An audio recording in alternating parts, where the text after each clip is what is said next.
Minggu tanggal 28 Januari tahun 2024 jam 7 waktu Indonesia bagian Barat, Partai Nasdem DPD Kota Cimahi bersiap untuk berangkat menuju apel besar DPW Kota Cimahi di Taman Tegal Lega, Bandung.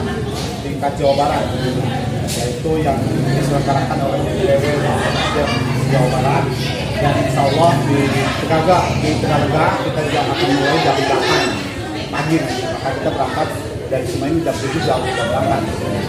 Nah, tentunya ini akan kita berangkat dari Cimahi sekitar 3.000-an yang akan bergabung dengan 63.000 di Tegal Lega dari Jawa Barat. Ya, Jawa Barat. Siapa? Ada dari DPP juga? Tentu Pak Ketua Umum Pak Surya Paloh hadir, ya, Ketua DPW hadir, para Pimpinan Sepuh Indonesia Pak Yusuf Kala, ya, termasuk calon presiden kita dari Nasdem Pak Anies Baswedan, insya Allah hadir juga di tengah-tengah kita nanti jam 8 sampai jam 10 ya di Tegal Lega. Kira-kira apa yang tadi akan disampaikan oleh mereka dari pimpinan DPP ya? Ya, tentunya Ketua Umum itu berharap ini adalah apel besar di Jawa Barat yang hanya satu kali, maka diharapkan dari DPP itu betul-betul kita full di Tegal itu bisa dilaksanakan dengan sebaik-baiknya. Dan kita memang sudah berbagi tugas dengan DPD Jawa Barat, Jawa Barat. Besok kita akan itu semua dengan maksud memberikan edukasi kepada masyarakat, tentunya bagaimana berpolitik di masyarakat secara baik, dan tentu juga berharap kita ada elektoral dari Pak Anies kegiatan partai kita, dan itu akan dilaksanakan dari pemenang Jawa Barat. Dari Cimahi bawa berapa banyak pasukan ini? Kurang lebih 3.000-an. 3.000 dari Cimahi. Memang berangkat dari sini kita mau berapa titik? Ada 4 titik. Dan titik kumpulnya. Titik kumpul pertama adalah titik di sini dan untuk dapil 1. Dapil 2 geser nanti di alun-alun kita gabung. Dapil 6 ya, dapil 6 di alun-alun, dapil 2 di Sibabat di daerah itu Jogja, dan kita gabung 3 dapil nanti bersama-sama dengan 3 dapil di flyover Cimindi, di bawah flyover Cimindi. Dan itu kita akan ke sana, itu semua 3.000 orang hadir ke sana. Angkutan memang kita ini mungkin kebanyakan adalah angkot, angkot dan kendaraan masing-masing pribadi serta motor, dan lebih banyak kayak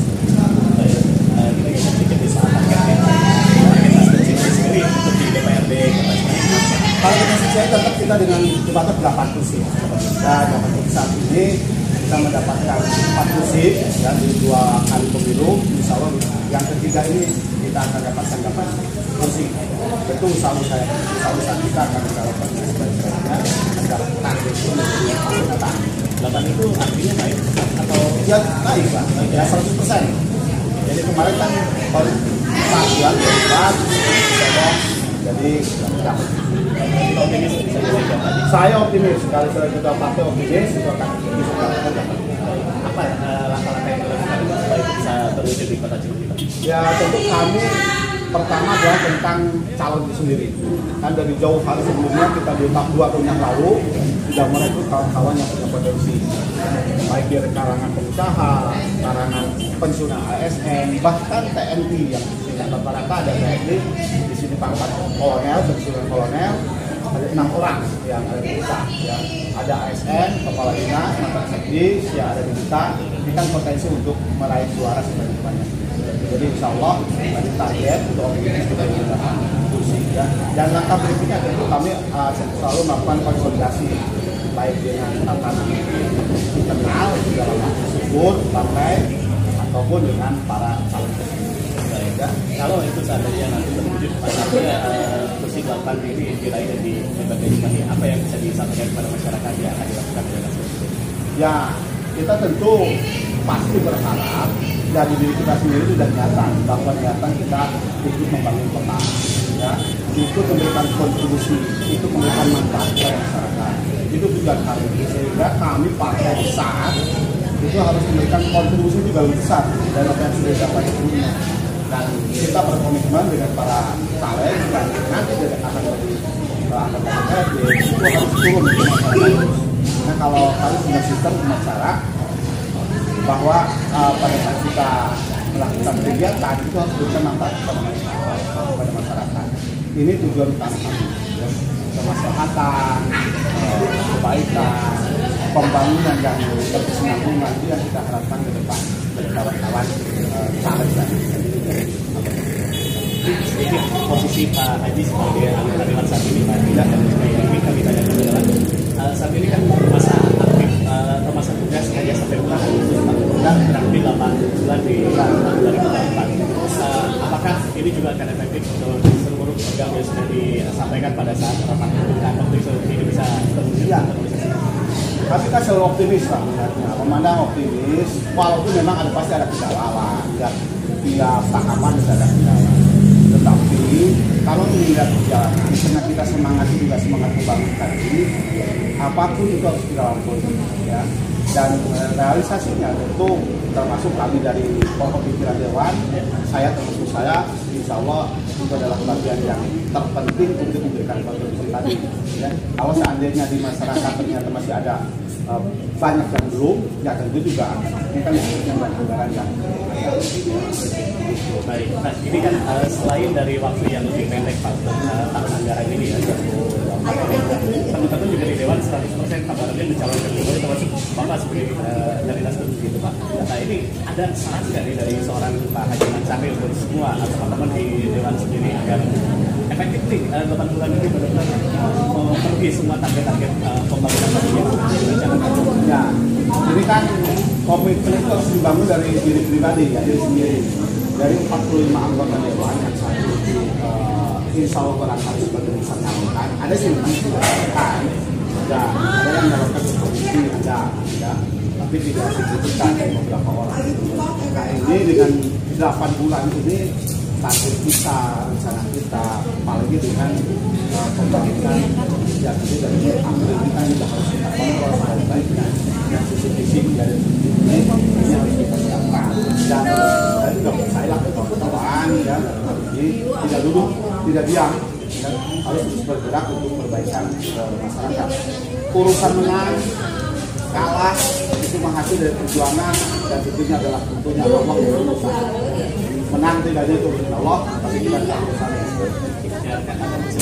Ya ikhtiarnya harus maksimal. Ya.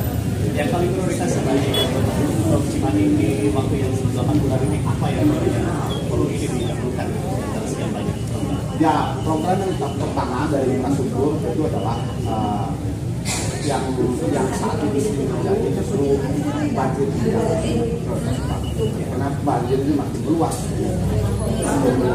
dari satu titik ke titik lain. Ini yang harus dievaluasi. Ini kenapa bisa terjadi? Ya, tentu sistem drainase, ya, sistem pola pembangunan dari atas, dari hulu ke hilir harus berjalan. Kalau sekarang kita di bawah dibangun, tapi di atas tidak perlu difasilitasi, ya kita pergi. Nah kita ini pegunungan, ya, bukit, sehingga agak sulit mengendalikan pada saat di atasnya tidak mengendalikan konservasi air. Ini yang harus kita lakukan. Paling utama adalah mendirikan bangunan. Paling utama adalah perumahan yang kita tanggal di bawah itu. Kita tidak menjadi dampak ke bawah, air turun langsung, ya, tidak ada embung di atas, tidak ada sampah di atas, itu yang terbaik. Kita akan konten di situ. Artinya berarti seluruh kegiatan yang dilakukan kemarin oleh BPKP pembangunan fisik sungai ini harus dilakukan, tapi juga harus ditunjang dengan oh iya, itu kan mutlak, yang mutlak. Kalau harus mengatakan mutlak, ya, di atas itu kan DCR kita 80-20 yang sudah berubah jadi 30-70. Nah ini harus betul-betul konsen di situ. Kalau tanpa acuan itu kita rusak ke bawah. Ya, kita bisa bayangkan kalau di atas satu kur tangan bersama. Ya kan? Persoalannya kalau di kawasan Hulu sendiri kan itu bersinggungan langsung dengan daerah yang berbeda dengan KBB lah istilahnya. Ini kita nggak lewat sendiri. Ya tentu kita harus atas meja ya. Upaya itu yang kedua, upaya kita adalah bagaimana memediasi di atas itu perbatasan agar tidak dapat ke bawah. Perbatasan itu paling tidaknya kita membuat bendung atau apa namanya yang penting sebetulnya selain kita berpikir di atas ya di perbatasan itulah yang bagian yang kita lakukan. Konsultasi tadi hutan lindung kita Insya Allah